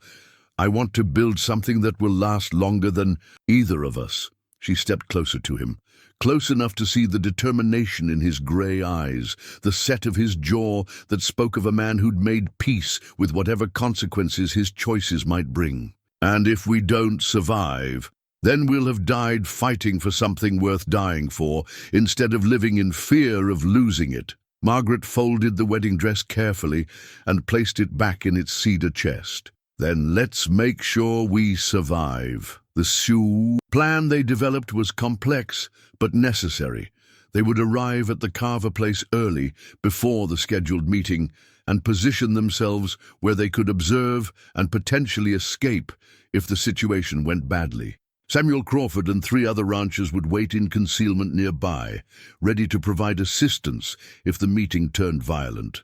But most importantly, they would bring evidence of their own, documentation of the cattle thefts, records of the economic pressure being applied to local ranchers, and proof of the connection between the land office and the organized crime that was systematically destroying the territorial economy. "The goal isn't just to survive the meeting," Silas explained as they checked their weapons and supplies. "It's to gather enough evidence to expose the entire conspiracy. Even if something happens to us, the other ranchers will have what they need to take the information to federal authorities." As they prepared to leave for what might be their final confrontation, Margaret felt a strange sense of peace settle over her. For months, she'd been fighting a defensive battle against forces she couldn't identify or understand. Now, finally, she was taking action on her own terms, with a partner she trusted and a cause worth the risk. "Silas," she said, as they stood by their saddled horses in the gathering dusk, "whatever happens tonight, I want you to know that these past weeks have been the happiest of my life. Not because they were easy, but because I finally found someone worth fighting alongside." He reached into his shirt pocket and pulled out the wooden cross she'd given him, its surface worn smooth by constant handling. You gave me this as a symbol of faith, faith that things happen for a reason, that we have the strength to face whatever comes next. Tonight, that faith gets tested. And I believe we're going to pass the test. Both of us. As they rode toward the abandoned Carver homestead through the darkness of a Montana night that might be their last, Margaret thought about the journey that had brought them to this point. A wrong turn on a supply delivery had led to a partnership that had grown into love, and love had led them to a fight that would determine not just their personal future, but the fate of an entire community. The abandoned homestead came into view as the moon rose over the eastern mountains. From their concealed position on a ridge overlooking the property, they could see lights in the old house and horses tied at the hitching post. The trap was set, the players were in position, and the final act of their drama was about to begin. "Ready?" Silas asked, checking his weapons one final time. "Ready?" Margaret replied, her hand moving instinctively to touch the silver locket at her throat, her parents' faces looking back at her from across the years, reminding her that some things were worth any risk to preserve. Together, they rode down from the ridge toward the confrontation that would determine whether their accidental love story would have a happy ending, or whether it would become another tragedy of the frontier. Two people who'd found each other just in time to lose everything together. The abandoned Carver homestead squatted in the moonlight like a broken tooth, its empty windows and sagging roofline telling the story of another frontier dream that hadn't survived the harsh realities of territorial life. But tonight, light spilled from those empty windows, and the sound of voices carried across the still air. The conspiracy that had been operating in shadows was finally gathering in one place. Silas checked his father's pocket watch, the timepiece, that had belonged to 3 generations of McGraw men, and now measured the minutes until the most important confrontation of his life. 8:15. They were late enough to suggest they were coming as requested, but early enough to potentially catch their enemies off guard. "Remember the plan," he whispered to Margaret as they approached the house on foot, their horses hidden in a grove of cottonwoods a quarter-mile away. "I go in first, establish the situation. You stay outside with the signal mirror. If this goes, bad you signal Crawford and get out of here.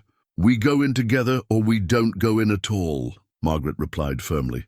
"I'm not losing you to some misguided notion of chivalry." Silas wanted to argue, but he could see the determination in her eyes and hear the steel in her voice. She'd made her choice, and he respected her too much to try to override it at this, a critical moment. The front door of the homestead was slightly ajar, spilling lamplight across the weathered boards of the porch. Through the gap, they could hear at least 3 distinct voices. William Thornton from the land office, someone with a rougher accent who might have been Jake Coulter, and a third man whose cultured tones suggested education and authority. "Told you from the beginning that subtlety was essential," the cultured voice was saying. "Drawing attention with wanted posters and confrontations defeats the entire purpose of the operation." "The mountain man was organizing resistance," Coulter replied, defensively. "Had to be neutralized before he cost us everything we've worked for. And now we have a situation where federal marshals might become involved. That's precisely what we were trying to avoid." Silas and Margaret exchanged glances. Federal marshals meant that word of the conspiracy had already reached territorial authorities. Their investigation was part of a larger law enforcement effort. "The solution is simple," Thornton said smoothly.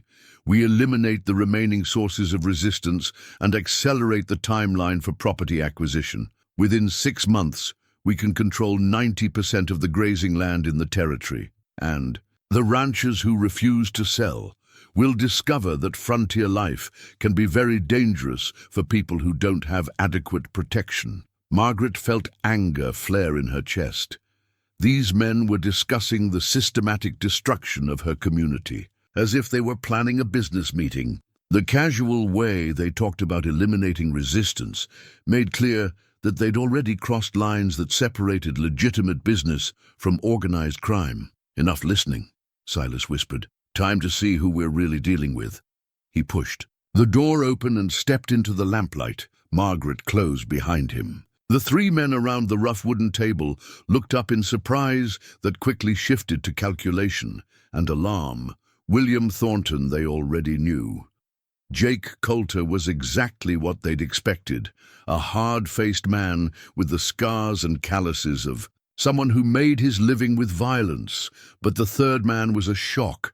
Dressed in an expensive suit with a gold watch chain across his vest, he had the bearing and manner of someone accustomed to command. "Judge Harrison," Margaret said, recognizing. The territorial judge who'd presided over several legal disputes involving local ranchers. "I didn't expect to find you here." Judge Marcus Harrison had the grace to look slightly embarrassed, but his recovery was quick and professional. "Mrs. Lawson, Mr. McGraw, I understand you requested this meeting to discuss the disposition of your property." "Actually," Silas said, his hand resting casually near his knife, "we came to discuss the disposition of yours." The four people in the room faced each other across a space that suddenly felt charged with the potential for violence. Margaret could see Coulter's hand moving toward his gun, could sense Silas preparing for the explosion of action that seemed increasingly inevitable. "Gentlemen," she said loudly, hoping to break the tension before it snapped completely, "perhaps we should discuss this situation like civilized people." "Civilized people don't steal cattle and burn out their neighbors," Silas replied, his voice carrying the kind of calm that preceded deadly action. "They don't forge wanted posters or use government offices to coordinate criminal activity." Judge Harrison sighed and removed his pocket watch, checking the time with the air of a man who'd reached an unpleasant but necessary decision. "Mr. McGraw, I had hoped we could resolve this situation through negotiation. Your reputation suggests that you're a reasonable man who understands practical realities. My reputation is based on 15-year-old lies, but my reality is that I'm done running from people who think power gives them the right to destroy other people's lives. Unfortunately, that's exactly the kind of thinking that makes you a problem that needs to be solved." The judge's words were clearly a signal. Coulter's hand moved toward his gun with the fluid speed of someone who'd practiced the motion thousands of times. But Silas had been watching for exactly that movement, and his own response was even faster. The throwing knife left his hand with the precision that came from years of practice in conditions where accuracy meant survival. Coulter's gun never cleared its holster. He looked down at the knife protruding from his chest with an expression of surprise, then collapsed across the table. In the same instant, Margaret brought her rifle to bear on Thornton, who had been reaching for a weapon of his own. The click of the hammer being cocked was unnaturally loud in the sudden silence. "Don't," she said simply. Thornton froze, his hand inches from a derringer that would have been useless anyway at the distance that separated them. Judge Harrison, meanwhile, had made no move toward a weapon. Instead, he sat back in his chair with the air of a man who'd been playing a complex game and had just seen it reach an unexpected conclusion. "Well," he said calmly, "this is certainly not how I anticipated the evening would progress." "Your evenings?" "Just getting started," Silas said, retrieving his knife and cleaning it on Coulter's shirt before returning it to its sheath. "We have questions, and you're going to provide answers. And if I decline, then you'll join your friend there in whatever comes after this life." The judge studied Silas's face and apparently saw something there that convinced him of the seriousness of the threat. "What would you like to know?" "Everything. How long this has been going on, who else is involved, what the ultimate goal was." What followed was a confession that revealed the full scope of the conspiracy. Judge Harrison and a small group of territorial officials had been systematically identifying vulnerable properties and using a combination of legal pressure, economic manipulation, and outright violence to force sales at far below market value. "The territory is going to achieve statehood within the next few years," Harrison explained with the tone of a professor lecturing students. "When that happens, land values will increase dramatically. Someone with the foresight to acquire large holdings now will be positioned to profit enormously. And the families you destroyed in the process? Collateral damage in the service of in progress. The weak always suffer when economic conditions change. We were simply accelerating natural processes. Margaret felt sick listening to the casual way Harrison discussed the destruction of her community. These weren't desperate criminals driven by poverty or passion. They were educated men who'd chosen to use their positions of trust to systematically loot the people they were supposed to serve. How many other officials are involved? She asked. Enough to ensure that any legal proceedings against us would face considerable obstacles. That's about to change, Silas said grimly. Through the open door, they could hear the sound of approaching horses, multiple riders moving at a controlled pace rather than the headlong rush that would suggest immediate danger. That'll be Crawford. And the others, Margaret said, moving to the window to signal with her mirror. But the riders who appeared in the moonlight weren't the ranchers they'd been expecting. Instead, 3 men in federal marshals' badges rode into the yard, their weapons drawn and their attention focused on the lighted house. "Federal marshals," one of them called. "We're here to investigate reports of criminal conspiracy. Everyone in the house, come out with your hands visible." Silas and Margaret looked at each other, realizing that their investigation had intersected with a larger federal effort. The wanted poster that had seemed like such a catastrophe was actually part of a more complex law enforcement operation. "Looks like your friends in high places aren't going to be much help," Silas told Harrison as they prepared to surrender themselves to federal custody. "And it looks like your reputation is about to be examined by people who have access to more complete information than a 15-year-old wanted poster," Margaret added. The federal marshal who entered the abandoned homestead was not what Silas had expected. Marshal Thomas Wade was perhaps 50 years old, with graying hair and the kind of steady demeanor that spoke of decades spent dealing with complicated situations on the frontier. More importantly, he looked at the scene before him. 1 dead man, 2 prisoners, and 2 armed civilians, with the expression of someone who was not particularly surprised by what he'd found. "Marshal Wade, Federal Bureau of Investigation," he announced, his badge clearly visible in the lamplight. "Mr. McGraw, Mrs. Lawson, please lower your weapons. You're not in danger from us." "How do you know our names?" Margaret asked, though. She did lower her rifle. "Because we've been investigating this conspiracy for the past 6 months, and your recent activities have been very helpful to our efforts." The revelation that followed was almost as surprising as anything they'd discovered about the conspiracy itself. The wanted poster featuring Silas's name and description hadn't been created by the conspirators to eliminate him. It had been created by federal investigators as bait to draw the real criminals into the open. "The original charges against you were dropped 12 years ago, Marshal Wade explained, as his deputies secured Thornton and placed Judge Harrison under arrest. New evidence emerged that proved Vincent Carrick was indeed a hired killer, and that you acted in legitimate self-defense. But by the time we located you to inform you, you disappeared so thoroughly that even professional investigators couldn't find your trail." Silas felt as if the world had shifted beneath his feet. 12 years ago, the homesteaders you were trying to protect eventually won their legal battle against the mining company. Several witnesses came forward who'd been too frightened to speak up during the original investigation.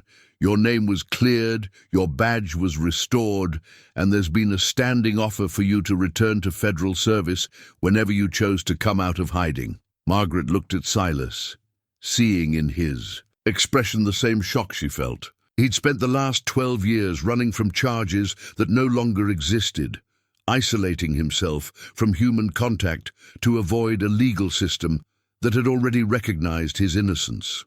"But the wanted poster was our idea," Wade admitted. "We knew that someone in this territory had been using local law enforcement connections to coordinate criminal activity. We needed to flush them out, and we thought that threatening someone who'd been helping organize resistance might force them to reveal themselves. "You used us as bait," Margaret said, and there was steel in her voice. "We used a situation that was already developing," Wade corrected. "Mr. McGraw was already coordinating rancher resistance to the cattle thefts. We simply created circumstances that would force the conspirators to act more openly." Judge Harrison, sitting with his hands cuffed behind his back, laughed bitterly. "Brilliant strategy, Marshal.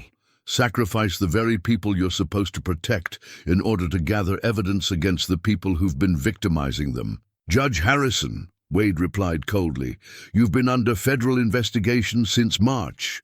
We have documented evidence of your involvement in land fraud, cattle theft, and at least 2 murders. The only question at this point is whether you'll cooperate with our investigation or face the full consequences of your actions alone." The interrogation that followed revealed the full scope of the conspiracy. Harrison and his associates had been operating for nearly 2 years, using their positions in territorial government to identify vulnerable properties and coordinate attacks designed to force sales. The cattle thefts were only one element of a comprehensive strategy that included manipulated bank loans, fraudulent legal proceedings, and intimidation of potential witnesses. The goal was to control enough land to influence the territorial legislature. When statehood proceedings began, Harrison explained, with the resigned tone of a man who knew his career was over, someone with sufficient land holdings could essentially dictate the terms under which Montana joined the Union. And the families you destroyed in the process were just acceptable losses, Silas said. They were obstacles to progress. The frontier doesn't have room for sentiment, Mr. McGraw. You should understand that better than anyone. It was Margaret who spoke the words that summarized their entire ordeal. The frontier doesn't have room for people who think progress gives them the right to destroy other people's lives. As the federal marshals prepared to transport their prisoners to territorial headquarters for formal processing, Marshal Wade pulled Silas aside for a private conversation. "I meant what I said about the standing offer," he said. "The Federal Marshal Service could use someone with your skills and experience. The pay is good, the work is challenging, and you'd be serving people who need protection from exactly the kind of corruption you've been fighting here. I appreciate the offer, but I've got other commitments now." Wade glanced toward Margaret, who was giving her statement to one of his deputies. "The lady seems like someone worth settling down for." "She is, but more than that.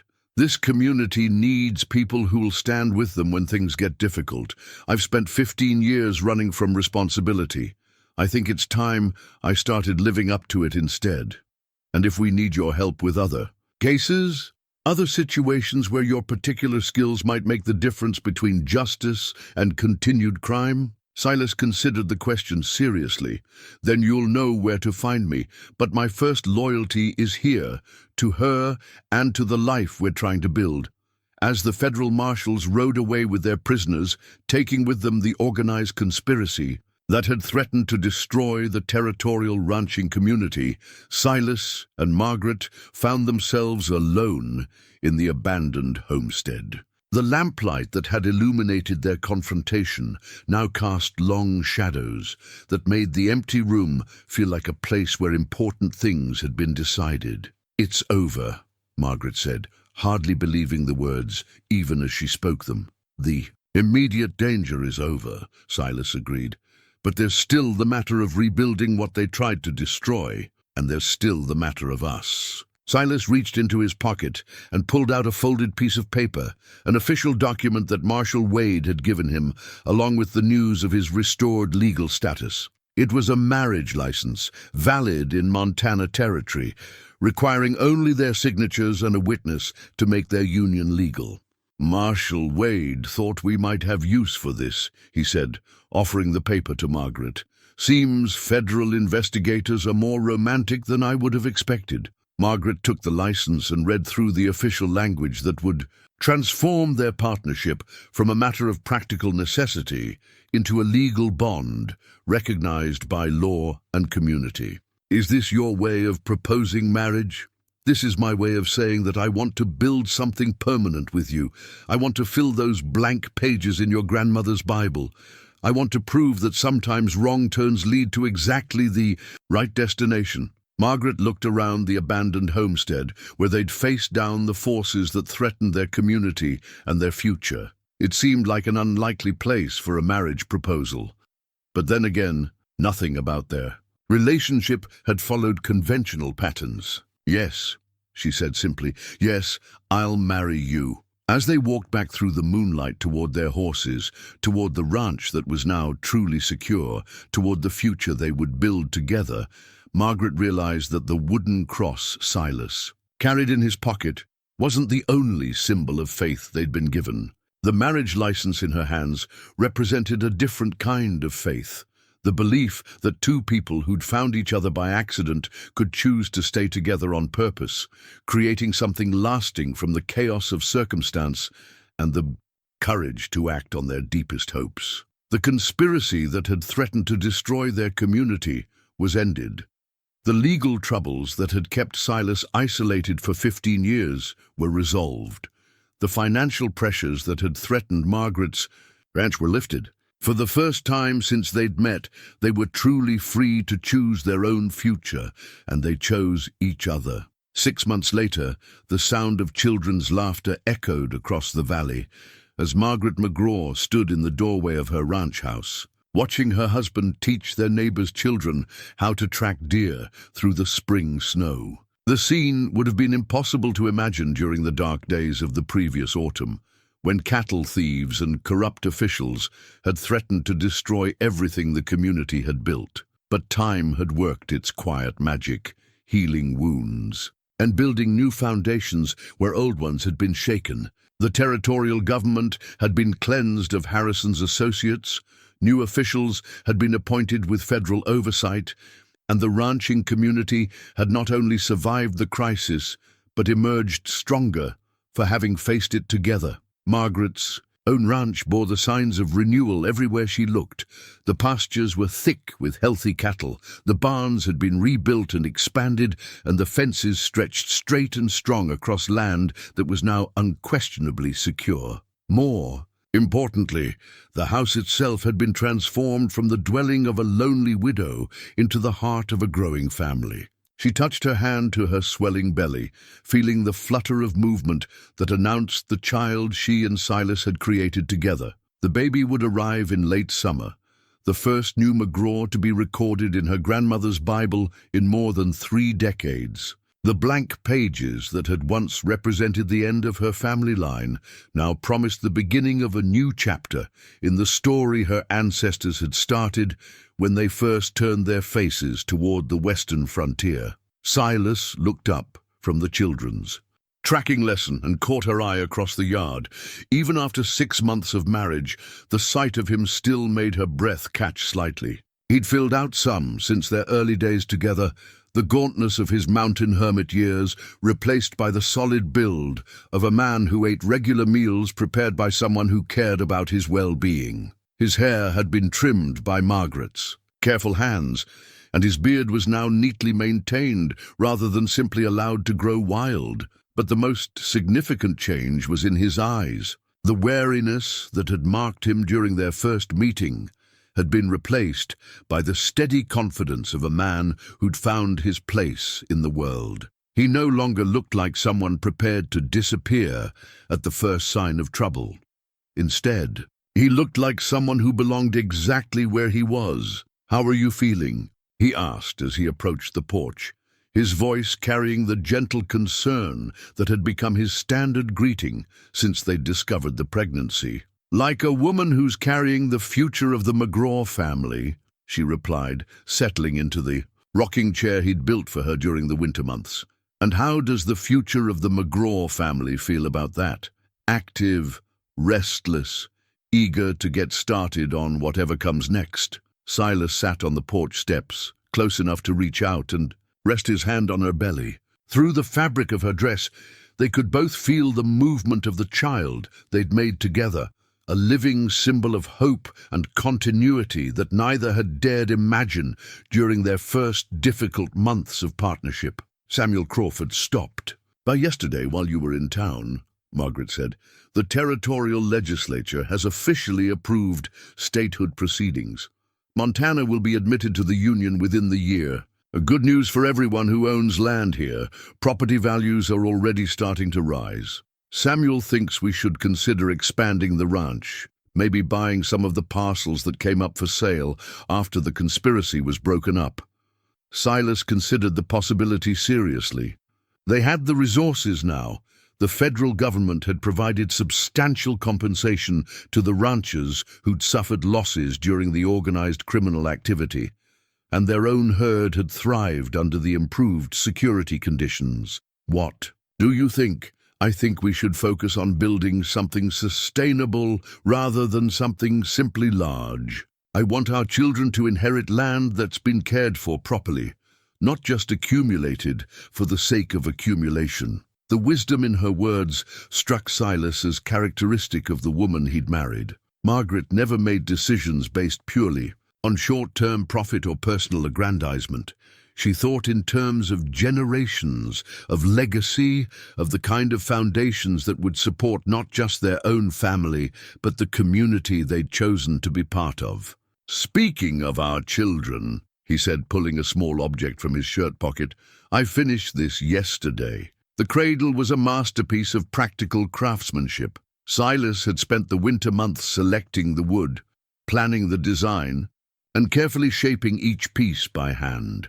The result was a piece of furniture that would serve not just their first child, but potentially several generations of McGraw babies. Margaret ran her fingers over the smooth wood, noting the way he'd incorporated subtle decorative elements that elevated the piece beyond mere utility. Carved into the headboard were her initials intertwined with his, along with the date of their marriage and a small wooden cross that echoed the one she'd given him during their courtship. "It's beautiful," she said, her voice thick with emotion. "Thomas would have appreciated the workmanship. I hope so. I tried to build it the way he might have, something that would last, something that would become part of the family story." The mention of her first husband's name carried no awkwardness between them now. In the early months of their marriage, Margaret had worried that Silas might feel he was competing with Thomas's memory, or that she was betraying her first love by embracing a second one. But time had taught them both that the heart's capacity for love wasn't diminished by previous attachments. If anything, having loved deeply once made it easier to recognize and appreciate true partnership when it appeared again. "He would have liked you," she said with certainty. "You both understood that building something worthwhile requires patience and careful attention to detail." As the afternoon faded into evening, their neighbors began arriving for the weekly community gathering that had become a tradition since the crisis had brought them all together. Samuel Crawford and his wife brought fresh bread and news from town. The Henderson family contributed vegetables from their expanded garden and reports on the progress of the new schoolhouse. Other families added their own offerings to the communal meal and their own voices to the ongoing conversation about community concerns and celebrations. These gatherings had grown out of necessity during the dangerous months when they'd needed to coordinate their defense against organized crime, but they'd continued out of choice, becoming a cornerstone of community life that strengthened bonds between families and provided a forum for collective decision-making about their shared future. As Margaret watched Silas move easily among their neighbors, discussing cattle management with the men, offering gentle advice to the women about everything from medical remedies to household repairs, playing games with the children who'd adopted him as a combination uncle and hero, she realized that his transformation from isolated mountain man to community leader had been as complete as it was remarkable. "You know," Samuel Crawford said as he joined her on the porch while Silas supervised a spirited game of tag in the yard, "I never thought I'd see the day when that man would be the center of a community gathering." Why not? When he first showed up, he had the look of someone who'd been hurt bad enough to give up on people entirely. You could see it in the way he held himself, the way he watched for trouble even in friendly conversation. But look at him now. Margaret followed Crawford's gaze to where Silas was settling a dispute between two young boys over the rules of their game. His approach was patient but firm, teaching them to resolve their differences through discussion rather than conflict. It was exactly the kind of wisdom that would serve their own children well when they were old enough to need guidance about navigating social relationships. People can change, she said simply, when they have reason to change. And what was his reason? Margaret rested her hand on her belly, feeling the flutter of movement that represented not just her own child, but the continuation of something larger than any individual life. The same reason anyone changes. He found something worth being better for. As the evening wound down and their neighbors prepared to return to their own homes, Silas and Margaret stood together on their porch, watching the last of the wagons disappear into the darkness. The valley spread out before them, peaceful and secure, under the light of a full moon that painted everything in shades of silver and promise. "Any regrets?" Silas asked, slipping his arm around her waist with the careful tenderness he'd shown since learning about the pregnancy. "About what?" "About taking in a stranger who knocked on your door by mistake, about gambling your future on a man you'd known for less than a week, about choosing to fight instead of taking the safe path." Margaret considered the question seriously, as she did all important matters. When she answered, her voice carried the quiet confidence of someone who'd made peace with the consequences of her choices. "The only thing I regret is that it took so long for you to knock on my door," she said. "Everything else, the danger, the uncertainty, even the fear, was worth it to get to this moment." They stood in comfortable silence, two people who'd found each other by accident and chosen to stay together on purpose. The ranch around them bore the marks of their joint labor and shared vision.